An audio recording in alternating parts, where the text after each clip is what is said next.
69. 18th century deer are somehow rustic and fancy and money. Hello, and welcome to the History of American Food. This week, I'll be looking at the changing of the status and the number of deer in the 18th century. In the 17th century, they were mainly food, with some money being made off their hides. But in the 18th century, as with wood, much was made about their ability to be profitable. Then there's this whole thing about them being pets. If you want to know more, pull up to your place at the table and let's dig in. The first thing you need to know is that while deer had been food for everyone who could get them in the 17th century, by the 18th century, eating them was mainly for the very richest and the very poorest of society. But wearing them, well, that was for everyone. And just as with the way you ate deer, the way you wore your deer, that really defined your class. Yeah, somehow this episode in food is going to spend a fair bit of time talking about clothes.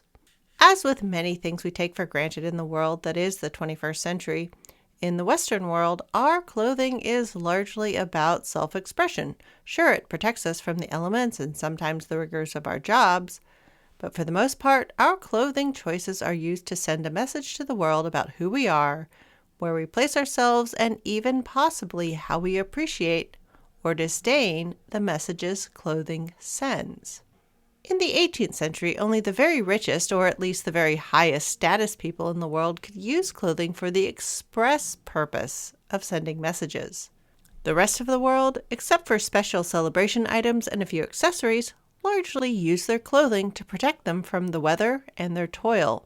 Sometimes particular garments would indicate occupations or vocations, but those garments usually grew out of items that were practical for pursuing those activities, which incidentally included the rigorous, the religious, and the illicit.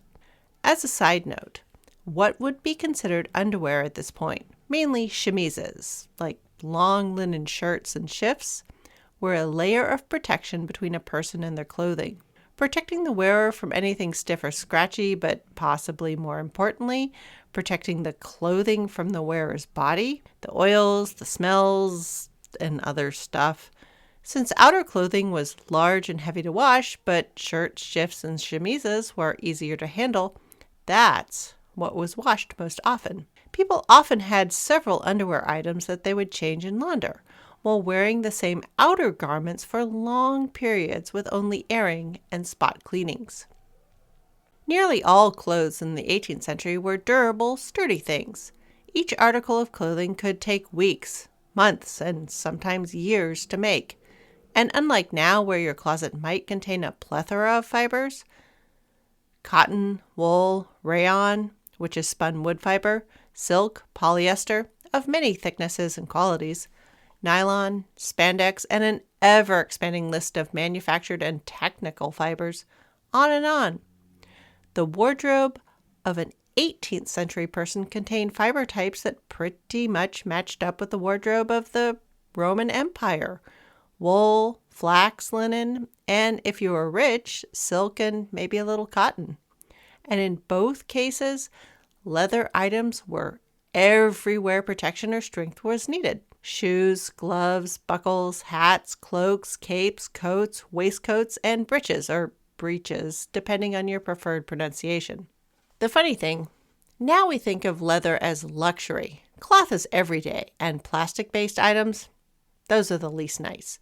But in the 18th century, leather was extremely practical. Buckskin or deer leather breeches or trousers might be expensive, but wool ones were typically finer and had to be replaced more often and weren't as durable. Silk or linen or cotton ones were each an indication of a certain amount of luxury or time. And the silk ones, well, you were either royal or a prancing dandy.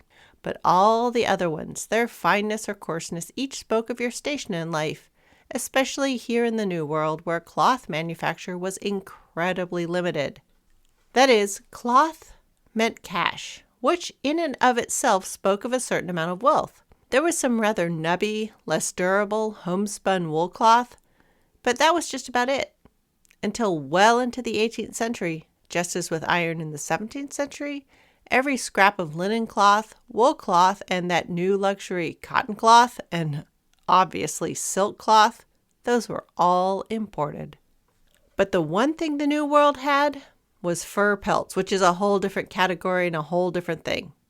And they also had hides, the most prized of which were deer hides. On the uncouth frontier, that is, all of the parts of the colonies that weren't doing heavy trade with London and other European merchants, this was the one textile the colonists had in plenty. And that is the part of the deer that was really made to pay. Well, if it was treated in a certain set of ways, see, to go from a deer skin to a leather textile that can be used for clothing, there are a whole series of operations that have to happen.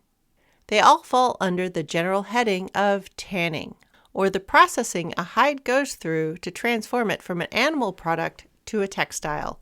Sort of the way wool goes from sheep hair to felt cloth, but frankly, way more extreme. Since you signed up for a food podcast and not the How to Make Leather show, I won't go into excruciating detail. The important part to know is that tanning requires the use of very basic, that is, high pH chemicals to remove most of the stuff that is edible about the hide, as well as to sanitize the hide of all the bugs and microbes that could rot the hide. A series of flip-flopping between acids and bases to chemically alter the structure of the proteins that make up the hide make it more durable. Over the course of the processing, all of the water is removed from the hide while filling every pore and nook and cranny of the skin with some fat, oil, or other nonpolar substance to keep the resulting leather supple.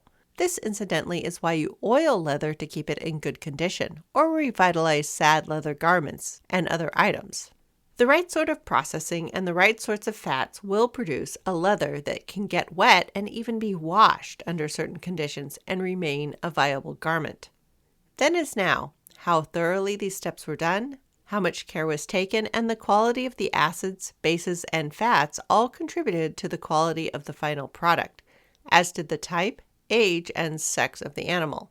Since white-tailed deer, the deer of the east coast of the North American continent, like many cervids and other grazing animals, operate in a winner-take-all breeding environment, sexual dimorphism is marked. That is, you can discern a male from a female with a quick glance. Same as with animals like elephant seals, American bison, or goats.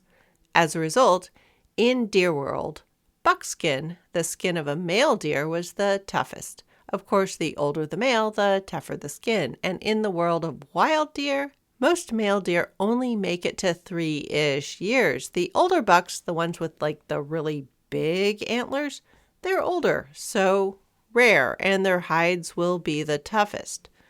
Does, on average, tend to live a bit longer, closer to 6 years. In other words, you wouldn't know it, but being a deer is generally a short, tough life. But the toughnesses of the skins made each suited for different uses. Buckskin would be reserved for work gloves, moccasins, leggings, and generally the most protective items. Doe skin would be preferred for social gloves, items for ladies, and of course the fashionable buckskin breeches of the London ton.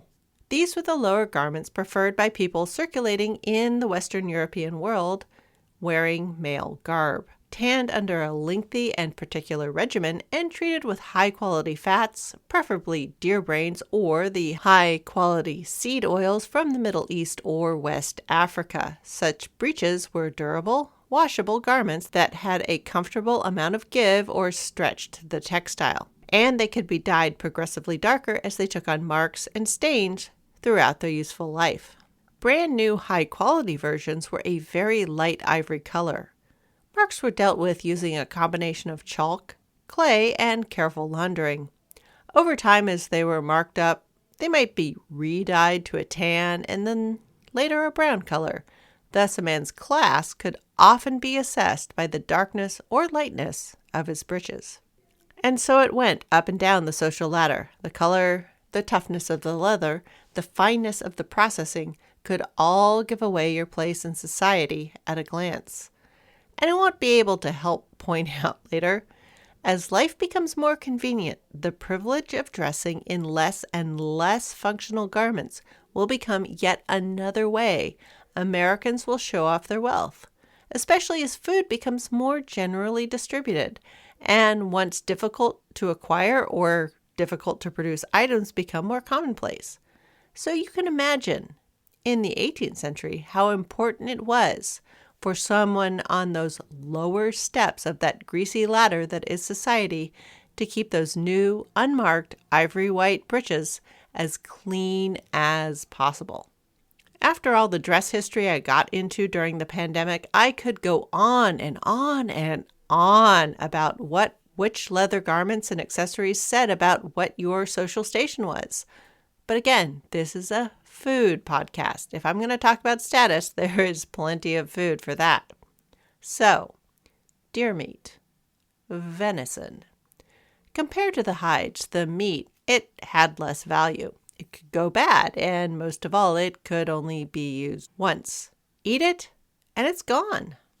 Back in episode 23, the ways 17th century people ate deer, fresh and with fancy sauces on a rich man's table, roasted whole in a community gathering, or dried and smoked and added back into stews as spoon meat, all continued much the same in the 18th century. And if anything, the pushing of deer meat off the table as regular food continued. While venison continued to be either a seasonal meat in Europe or an aspirational one in England, in the colonies and then young America, it became a meat with a message, and it tended to be delivered in 3 separate manners. The most common way of consuming deer meat as a regular settler food came with this set of messages. Basically, you, settler, out there on the edges of English society, turning your back on all that is good and civilized, who doesn't have access to a herd of cows, adequate swine or chickens, must forage for your meat. Yes, it's better than starving. I suppose if you tame the wilderness and get back to the civilized state where you only eat civilized livestock, we'll let this one slide. This sort of deer consumption was tolerated, though generally looked down upon. Overall, it was regarded as hopefully temporary. Deer eating was all in all a hardship that would be overcome. Deer consumption on the regular was something that had to be endured as part of this great project we are all taking on.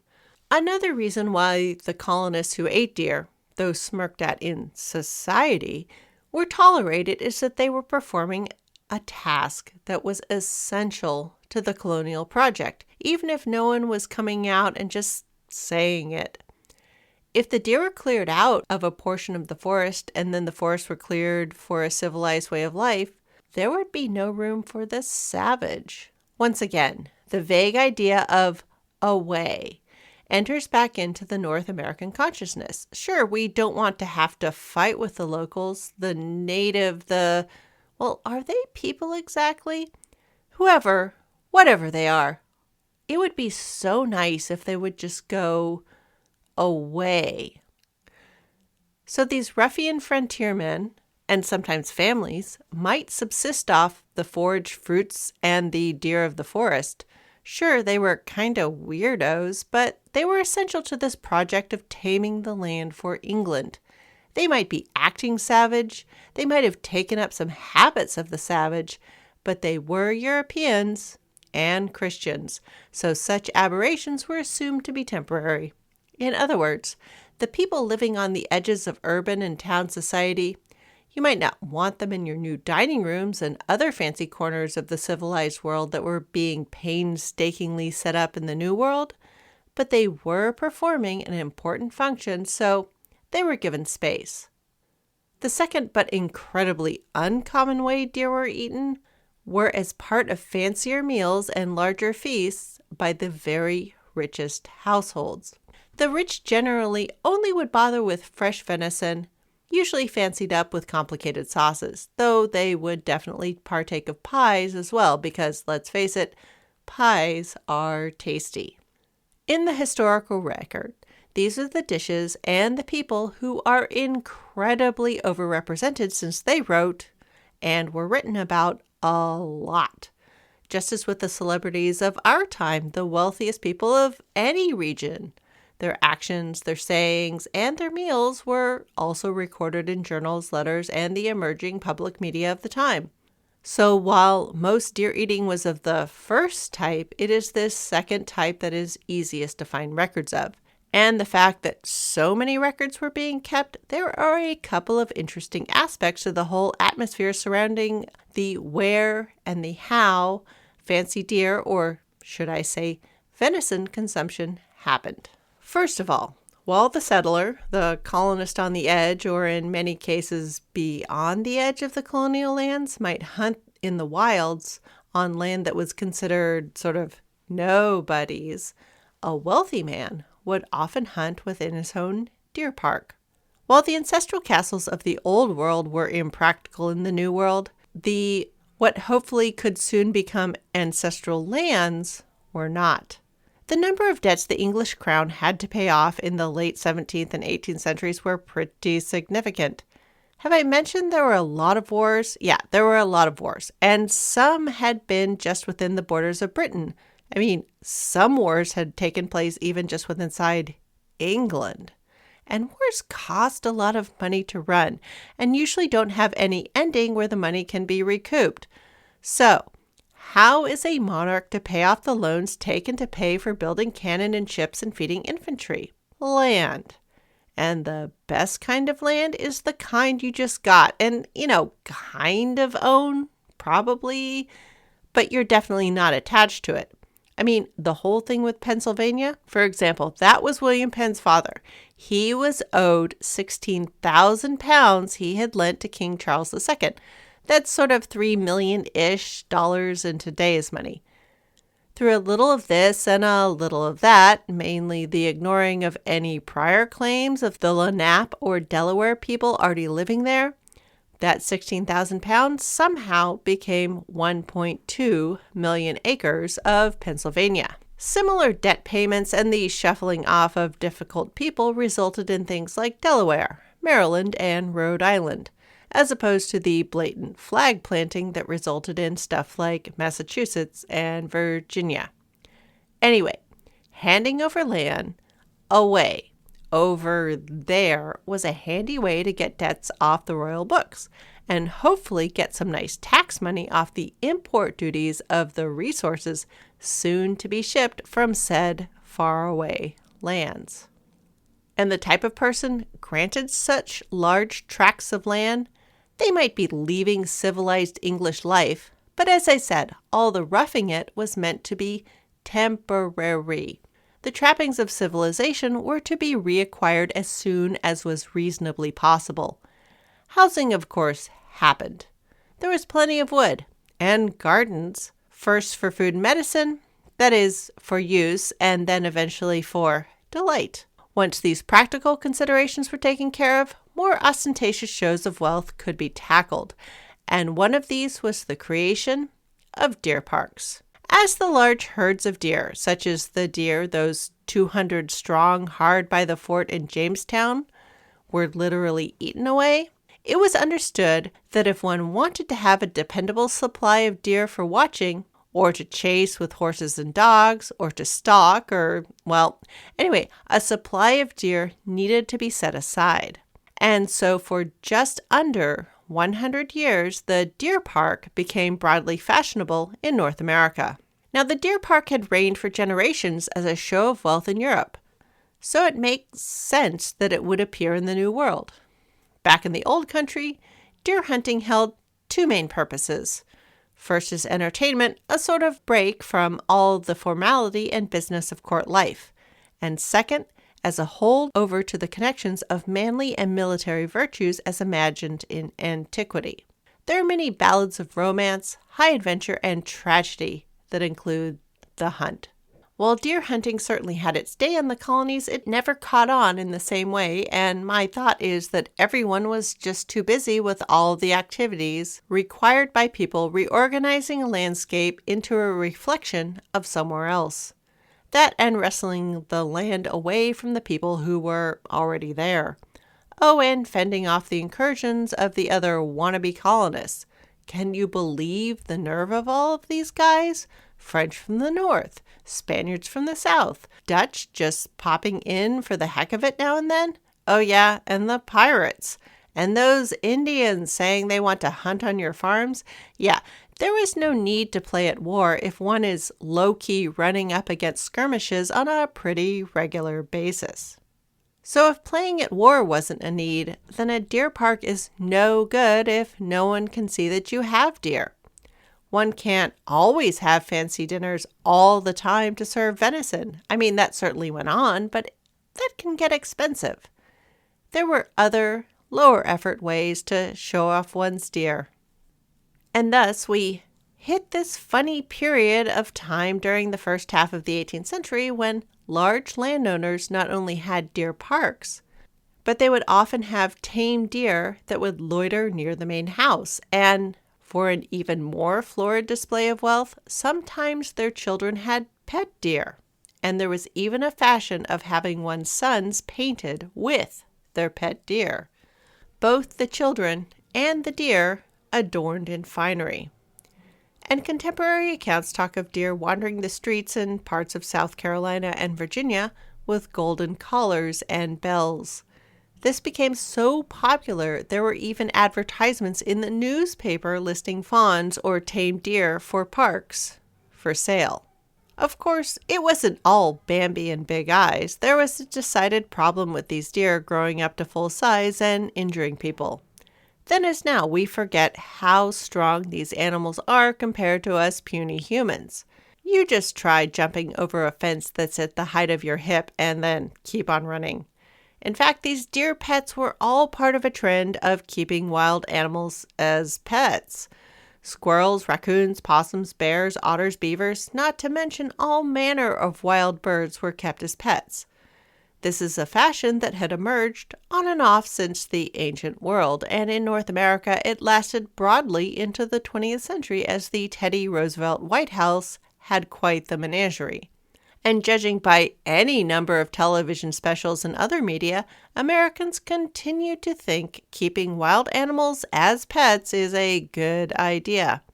I tell you, unless you're resigned to the fact that it leads to untimely and many an unnecessary death, it's not. No matter what, it keeps ending in tears.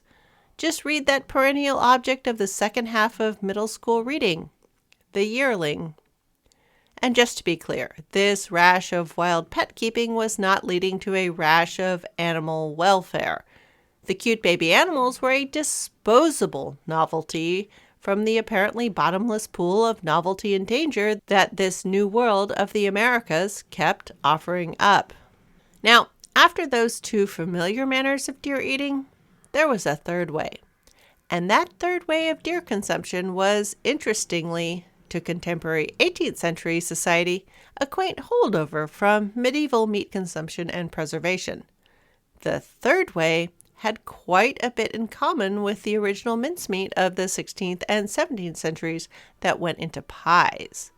What's possibly strange is that this third way has gained popularity once again in the 21st century. If you haven't already twigged to it, I am of course talking about pemmican. Now, one version of this will become so useful and popular and of such commercial value that a war will be fought over it in the 19th century. I'll get into the technology, economics, and the causes of bellicosity around this very practical foodstuff in the next century when it becomes big business. All you really need to know now is that this third way was unique because it allowed deer meat to go from a mostly perishable, low-value item to something that would come to have immense commercial value. And so as not to sow confusion, I'll just keep calling it pemmican. When deer were killed and butchered, the hides were preserved and often sold, and for most of the 18th century, that's where the cash value in deer was. The fattier meats and organs were eaten fresh or smoked. There was some value in that, but due to their very or somewhat perishable nature, their cash value was limited. But the lean meat, subjected to dry heat of one sort or another, could be dehydrated and stay useful for much longer. As we learned back in the cod episode, Food that keeps, is shelf stable, is potentially extremely valuable, especially when reconstituting it back into something edible takes either no or very little time and effort. Pemmican turns out to be one of those things. It's made from dehydrated lean meat. This makes it distinct from the European mincemeat, since removing the water from high-protein muscle makes it unavailable to microbes, bugs, and mammal digestion alike. We're pretty familiar with this in the 21st century as jerky, beef sticks, pork floss, and various dried seafood applications, like dried scallops and salt cod. A very similar process was done to lean deer meat in various locations from approximately the hills of Virginia and north. This dried lean meat was pounded, ground up, and then combined with fruits of some sort, usually berries. Sometimes some dried pounded starch like cattail root or acorns would be added, and then mixed in with rendered fat to seal any tempting proteins and carbohydrates away from water. If you allowed stuff to get rehydrated, it would bring in the bugs, single cell and the creepy crawlies alike. The mixing with a clean rendered fat would stop rehydration from happening, as well as sealing everything off from oxygen exposure. And the fat would also balance out the protein and carbohydrates and make pemmican an incredibly calorie and nutrient-dense food. And it could be eaten cold in an emergency, or make the base of a rich and flavorful stew in a pretty straightforward, just add water kind of way. In the 17th century, pemmican was known to the fur trapping world. In the 18th century, word of this trail ration had gotten out to those men who were pushing the edges of the colonies established in the New World, whether for adventure, for scientific exploration, or for hunting trips for riches like deer hides or legends of gold. While fur trappers, les voyageurs, tended to be pretty taciturn, they didn't want to share their secrets of success lest their livelihood be taken over by some other guy. But those men of adventure, they were talkers and writers. So while they may have been on the fringe of society, these men, and let's face it, at this time in history, nearly all of these adventurers were men, or at least people who presented themselves as men to society. They came from a wide swath of society. They were poor men looking for a new start. They were men from the middle looking for something more. And they were even rich men looking for some excitement. And so this third way of eating deer, the preserved trail food, it wasn't eaten by many of the colonists in North America. It wasn't a regular food, but it was being eaten by the sort of people who would make it a big deal in the next century. So in a weird way, this combination of food for the poor, food for the wealthy, and food for the people on the fringe would continue to make eating deer not a normal thing for Americans to do. Regular solid Americans should eat from the yard and from the farm. Going out foraging and hunting, sure, you did that if you needed to, or you did it on a lark. But it's not what regular people did. Well, not all the time, and not when you didn't have to. So deer eating would continue to be seen as a temporary measure or a luxury for other people. So while venison will remain a seasonal food in Europe and an aspirational food in England, deer, despite being pretty common and pretty available as the rest of the continent is explored, will not become a regular American food. As I look forward at other foods familiar to the colonists but native to North America, deer falls into this funny category of, to use contemporary 18th century language, the Indians eat it. In fact, deer was seen, for good and ill, as part of the identity of the local tribes. Deerskin moccasins, deer-hide clothing, rawhide pouches, and so on. Deer were an essential aspect of the food, economy, and technology of the locals. Sure, they were exported and used as an anchor point of English fashion, but somehow that was different. Here in the New World, if the deer were used up and pushed out by more civilized food, say fields of wheat and cows, for example, the locals could not stay. So is the using up of deer done on purpose to help move the Indians out? From what I've read, not generally, and it seems like not quite consciously. But there were a bunch of people who certainly noticed that where there were no more deer, ... And that line of thinking will matter, and will matter very much in the second half of the 19th century. And so I will leave it on that ominous note. Next week will be that promised bonus episode on ice science and fire and such. Then, alas, episodes will get a little thin on the ground. The looseness and goofiness of the Christmas season is in my life. People to see, places to go, food to eat, things to bake. Maybe it is time to embrace that season of misrule. So research and podcasting will take a hit. I'll be skipping either the December 28th or the January 4th slot. Just keep your eyes, ears, anyway, peeled. But things will be back to normal on Wednesday, January 11th. So ice science at last next week. And then it looks like we get to go whaling after that.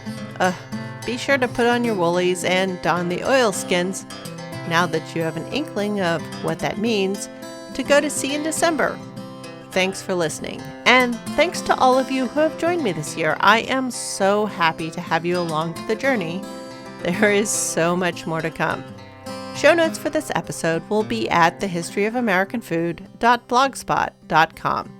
Any email, questions, or quibbles will reach me at thehistoryofamericanfood@gmail.com.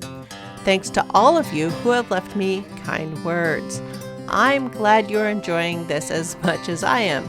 Your inspirations and source suggestions have been really fun to get, and I never mind a source.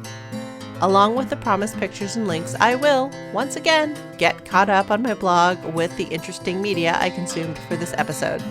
Alas, I've fallen behind again. Music for this podcast is Fingerlympics by Dr. Turtle. The link to the show notes is also in the show's Insta bio at THOA Food and the same place on Twitter for as long as it's not a complete swamp of despair. You can also find the information in the show description.